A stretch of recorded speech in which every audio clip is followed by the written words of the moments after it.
5 raisons de ne pas marcher à la victoire d'Alassane Dramane Ouattara à la présidentielle ivoirienne. Grand 1. Pour pouvoir organiser des élections crédibles en Côte d'Ivoire, il aurait fallu attendre le désarmement des rebelles et l'édification de listes électorales fiables, entre parenthèses, ce qui revient au même. Le lundi 29 novembre 2010, la Côte d'Ivoire compte ses bulletins de vote. Lendemain de second tour, opposant Laurent Gbagbo à Alassane Dramane Ouattara, a.k.a. Ado. Depuis 2000 et son élection, Laurent Gbagbo essuie les tentatives de coup d'État, les déstabilisations, les campagnes de presse. Depuis 2000 aussi, la France n'honore plus avec la Côte d'Ivoire les accords de coopération militaire, ceux du fameux pacte colonial aux conditions indicibles, qui protègent en principe les leaders africains en échange de menus avantages. Voir le film La France-Afrique, savoureusement diffusé au même très bon moment sur France 2. En septembre 2002, quelques mois après l'africaine réélection de Jacques Chirac en France, profitant d'un voyage de Gbagbo en Italie, une mutinerie éclate en Côte d'Ivoire. Contre toute attente, au lieu de se réfugier chez les Français, comme le font tous les présidents africains marionnettes, Laurent Gbagbo rentre à Abidjan. Et déjà, c'est la foule, la rue, qu'il ramène au pouvoir. La mutinerie venait du Nord, les médias français et africains derrière, alignés déjà sur la 6 sujets à caution Agence France Presse, tout est dans son nom, commencent à parler ethnie, religion, tribalisme. En entérinant militairement en 2004 la partition du pays avec la zone tampon et la coûteuse opération Licorne, la France empêchera le pouvoir ivoirien légal de mettre un terme à la rébellion. Ingérence, ingérence. Une rébellion qui achève vite de démasquer ses leaders, Ouattara, Soro, ses appuis, la France, et ses bases arrières, le Burkina Faso du soldat français Blaise Compaoré, et le Gabon, où ce vieux franc-mac d'Omar Bongo a si souvent accueilli son frangin Alassane Dramane Ouattara, allez savoir pourquoi. Mais d'abord, 2003, signature des irréels accords de Marcoussis, en France, au terme desquels Gbagbo devait déléguer son pouvoir à un Premier ministre et accepter des rebelles des forces nouvelles dans le gouvernement. Début d'une partie d'échec institutionnel et politique plus ivoiro-ivoirienne. Elle durera 7 ans. Dans les médias occidentaux, ça donnera Laurent Gbagbo s'accroche au pouvoir, sans jamais rappeler que sur 60% du territoire, Gbagbo n'exerce ni ne prélève rien et se contente de réclamer à l'Organisation des Nations Unies des conditions acceptables pour une présidentielle à même de raccommoder le pays. 2004, rebelote, l'armée française s'interpose à nouveau, mais cette fois en plus, elle tire sur la foule devant l'hôtel Ivoire et se ridiculise. Mediapart et Canal+ l'ont amplement démontré, même si Madame Alliot-Marie empêchera les rediffusions de documentaires à charge, comme le révélera le journaliste Paul Morera.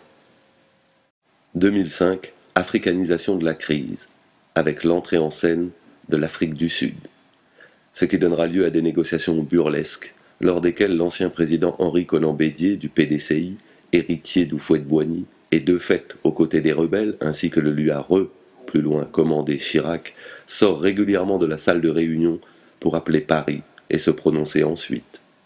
2007-2008. Blaise Serial Killer Compaoré, allié et fournisseur objectif des rebelles, devient facilitateur du processus de paix, prix à payer pour Gbagbo s'il veut tenir la France éloignée des négociations. Les accords finiront même par être signés à Ouagadougou. Si les protagonistes sont ivoiriens, l'ONU et un Kofi Annan pas très pro-Gbagbo tient au final à peu près la place de la France jusque-là. Laurent Gbagbo accepte comme Premier ministre Guillaume Soro, chef des rebelles, responsable de milliers de morts, qui en demandera d'ailleurs pardon à la nation.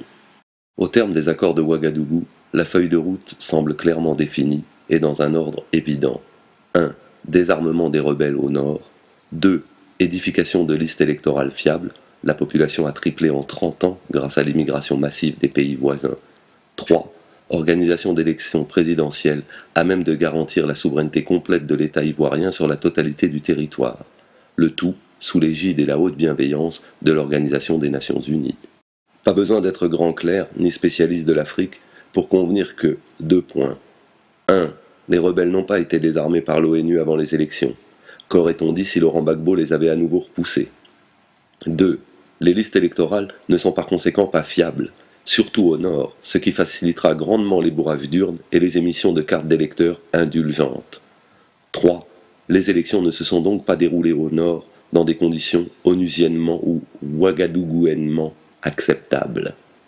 Quant au reste du pays, Alassane Dramane Ouattara et son camp n'ayant pas posé de recours, tout a dû bien se passer. Grand 2. La douloureuse question du taux de participation, qui paraît rendre impossible une victoire de Alassane Ouattara. Déjà certains avaient sous trait d'union ri amèrement en découvrant que Konan Bédié avait fait moins que Ouattara au premier tour. Ça semblait étrange, pas si évident que ça. Soupçons vite dissipés, on s'en doute. Bédié a toujours été obéissant. Durant quelques jours, il jappera vaguement, puis fera 3 tours sur lui-même en bougonnant comme un vieux chien avant de se coucher. Il appellera même à voter Ouattara. Dès le soir du second tour, une évidence s'impose. France 24 s'en fera d'ailleurs l'écho. Le taux de participation est inférieur de près de 10% à celui du premier tour. Moins de 70% au second tour contre plus de 80% au premier.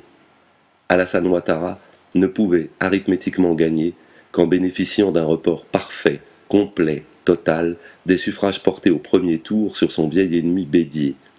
Pour obtenir l'addition idoine, il aurait nécessairement et au minimum fallu le même taux de participation. Conclusion, une partie de l'électorat de Bédié, de l'électorat baoulé comme on dit, ne s'est pas déplacée. On n'aime pas Gbagbo, peut-être, mais encore moins Ouattara. Parenthèse à l'attention des journalistes français.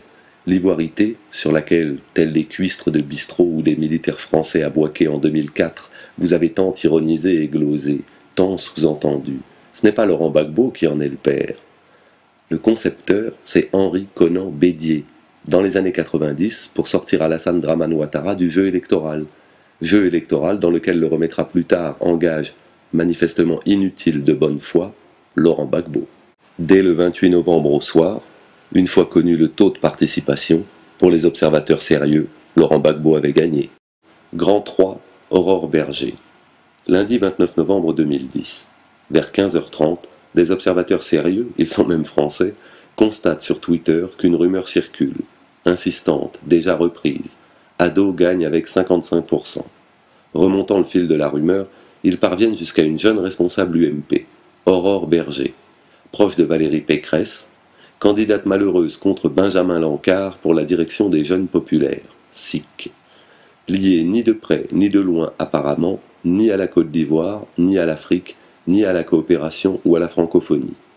Contactée et interrogée sur la responsabilité qu'elle prend, sur celle qu'elle fait prendre à son parti, l'UMP, en faisant circuler à cet instant-là une telle rumeur, elle accuse le coup, efface son message sur Twitter et parle en guise de source d'une amitié en Côte d'Ivoire qui lui aurait transmis l'info. Le même soir, le tout Paris afro-caribéen, réuni dans une soirée humanitaire de l'AMREF, bruisse d'une rumeur folle. Les plus malins clignent de l'œil. C'est plié, c'est entendu. Ouattara gagne avec 55%. Chacun ou presque a reçu qui un SMS, qui un mail, qui un message sur Twitter lui annonçant la bonne nouvelle. Les élites médiatiques et politiques afro-caribéennes de France sont convaincus dès le 29 novembre que Alassane Ouattara a gagné. La moitié du boulot est donc fait.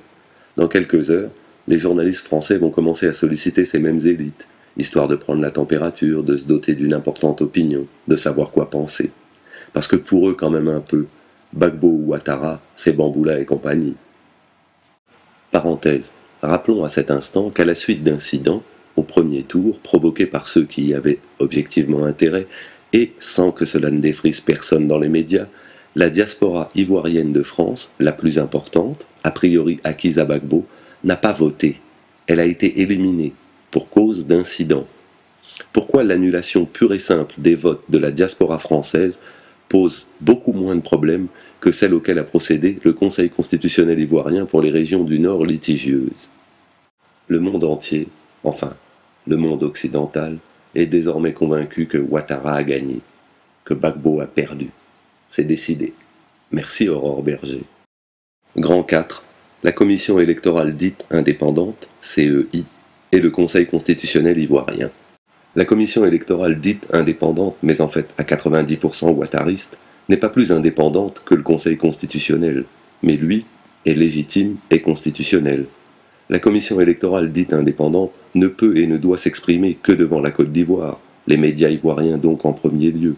Elle ne peut et ne doit le faire qu'après que les résultats eussent été, ouvrez les guillemets, consolidés sur la base du consensus, fermez les guillemets. Durant 3 jours, le président de la commission électorale dite indépendante, Bakayoko, est incapable de fournir la moindre réponse aux interrogations, puis aux accusations, et même aux preuves qu'il y a eu tricherie, bourrage d'urnes. On parle de 600 000 électeurs fantômes ayant voté Ouattara, intimidation et violence dans le nord et parfois dans l'ouest. La commission électorale dite indépendante doit donner une première évaluation avant le mercredi 1er décembre 23h59. Elle en est si peu capable qu'une tentative de passage en force aura même lieu. Un ouattariste, dopé par les responsables français, américains et donc onusiens, feignant de venir sauver la démocratie à lui tout seul devant les caméras, s'apprêtait à donner des chiffres non consolidés, lorsqu'un backbiste lui a arraché la feuille frauduleuse des mains. L'image, détournée de son sens, a fait le reste. Relayée par des médias de masse, elle a construit celle d'un Ouattara à la fois victime et victorieux. Média mensonge, comme dirait Michel Collomb. Au point de faire oublier ou admettre à tous que les soi-disant résultats ont été donnés illégalement et illégitimement, puisque devant les caméras d'un pays étranger, France 24, l'ancienne puissance coloniale, comme on l'appelle parfois ailleurs qu'en France, après que les ambassadeurs de cette même France et des USA aient pris Bakayoko par le bras pour l'entraîner de force jusqu'au Golf Hotel, dans le camp d'un des candidats. Un Bakayoko qui osera affirmer plus tard sur la si coopérante RFI qu'il n'était pas au courant que l'hôtel du Golfe était le QG de Ouattara. Le 2 décembre pourtant, l'Élysée et la moitié de Carla Bruni, le président français Sarkozy, pondent un communiqué pour le moins troublant. Ouvrez les guillemets. Il appartient désormais au Conseil constitutionnel de proclamer les résultats définitifs dans le strict respect de la volonté clairement exprimée par le peuple ivoirien. La certification des résultats par le représentant spécial du secrétaire général des Nations Unies en dépend. Consultable sur le site de l'Élysée. On comprend bien que pour lui, le Conseil constitutionnel doit proclamer les résultats favorables à Ouattara, ceux que les chancelleries et médias occidentaux font circuler sans relâche depuis le 29 novembre, ce qui semble s'être médiatiquement imposé. Néanmoins, c'est écrit en toutes lettres. Il appartient au Conseil constitutionnel de proclamer les résultats définitifs, ce qu'il fera, en proclamant Laurent Gbagbo président, ainsi que l'eussent fait tous les conseils constitutionnels du monde. La commission électorale dite indépendante ne pouvait institutionnellement, organiquement et fondamentalement pas avoir un statut comparable. Détail.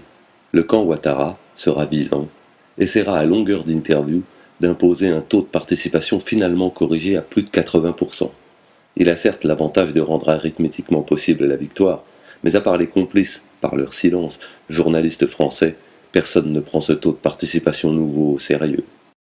Grand 5. À partir du moment où Ouattara a triché, Gbagbo a gagné. Comme le dit Serinsek, on ne triche pas pour perdre. Or, comme le camp Ouattara n'a déposé aucun recours, s'il y a eu tricherie, et chacun convient qu'il y a eu tricherie, elle ne peut venir que de son camp. Gbagbo a donc forcément gagné, puisqu'il n'a pas triché.